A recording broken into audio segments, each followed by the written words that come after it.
بسم اللہ الرحمن الرحیم۔ السلام علیکم۔ رسول اللہ صلی اللہ علیہ وسلم نے فرمایا، ہر مسلمان پر صدقہ کرنا ضروری ہے۔ صحابہ کرام رضی اللہ تعالیٰ عنہم نے عرض کیا، اگر کوئی چیز کسی کو صدقے کے لیے میسر نہ ہو، آپ صلی اللہ علیہ وسلم نے فرمایا کہ پھر اپنے ہاتھ سے کام کرے اور اس سے خود کو بھی فائدہ پہنچائے اور صدقہ بھی کرے۔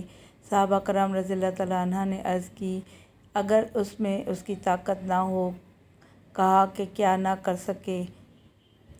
نبی کریم صلی اللہ علیہ وسلم نے فرمایا کہ پھر کسی حاجت مند پریشان حال کی مدد کرے۔ صحابہ کرام رضی اللہ تعالیٰ عنہ نے عرض کیا، اگر وہ یہ بھی نہ کر سکے؟ فرمایا کہ پھر بھلائی کی طرف لوگوں کو رغبت دلائے یا امر بالمعروف کا کرنا۔ عرض کیا، اور اگر یہ بھی نہ کر سکے؟ نبی کریم صلی اللہ علیہ وسلم نے فرمایا کہ پھر برائی سے رکا رہے کہ یہ بھی اس کے لیے صدقہ ہے۔ صلو علی الحبیب صلی اللہ تعالیٰ علی محمد صلی اللہ علیہ وسلم۔